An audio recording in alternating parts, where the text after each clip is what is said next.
All right, 5-year-old missing girl believed to have been kidnapped from her apartment complex. We brought you this story yesterday. We're going to stay on it. Well, now cops are questioning a nearby sex offender. This guy just so happens to be pretty good friends with her mom, and he didn't exactly pass the polygraph with flying colors. Nevaeh Buchanan was last seen riding her scooter in the parking lot of her apartment. This is in Monroe, Michigan. That was Sunday, and there is still no sign of this little girl. You never give up hope. I mean, there's for every 10 cases like that, there's one where a miracle happens and we find the child. I had 2 little girls. My 6-year-old wouldn't get off my lap because she's seeing this stuff on TV.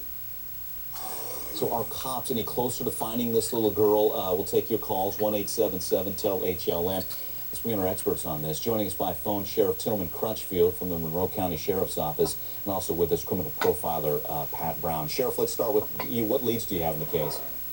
What leads do we have? Yeah.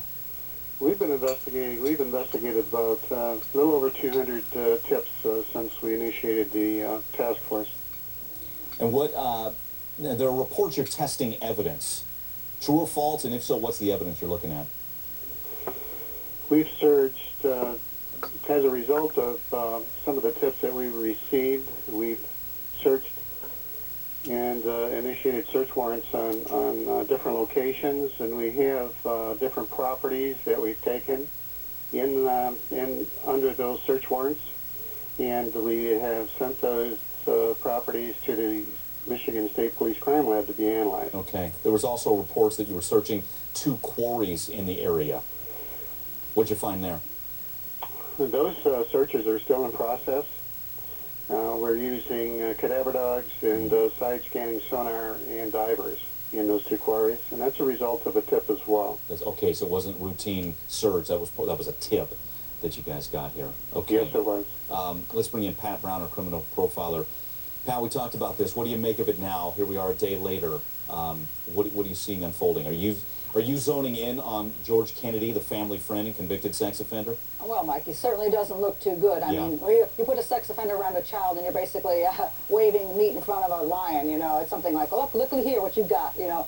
And if that girl's allowed a lot of leeway in where she goes by herself, which she obviously was outside playing without an adult supervision, and she's been allowed to be around this man who's the mother has not told her child to be uncomfortable around and to stay away from, it's very easy for that man to simply grab her up and disappear with her when he's got that window of opportunity. And people say, when does that come? Well, it comes whenever he looks around and says, hey, nobody knows I'm out here. Nobody knows she's out here with me. Oh, look, I can grab her now and go off with her, and then nobody's going to know I'm the one who took her.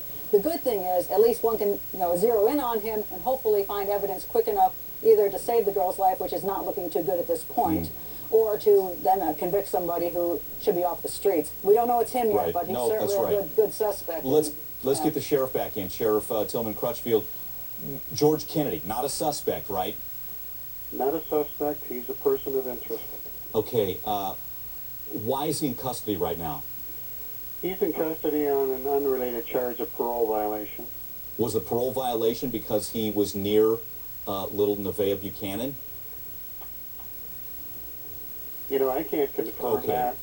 He was arrested by the probation department here in the county, so, it's on their charges, not ours. Okay. I want to bring in Don Clark. Don's with us, former FBI special agent in charge. Don, as you hear this conversation, doesn't it sound like someone who knew the family, knew Nevaeh, and was waiting? It doesn't sound random to you, does it? It certainly doesn't sound random, because I can tell you one thing, Mike, that this is not the first time that this person has allowed this little kid to go out by themselves. I mean, that's the first thing that strikes me, and I think Pat said it a few moments ago, is that a 5-year-old in today's world, that you just let them stroll around outside, even if it is right outside, they've got to have continuous supervision. So that's the first fallacy there. And then you bring in the person, the boyfriend, associate, or whatever, in, who has this child abuse thing. Okay. I mean, somebody, to me, CPS should have been on top of this situation by being called. Much more on this coming up. Stay with us. If you own a car, stay tuned.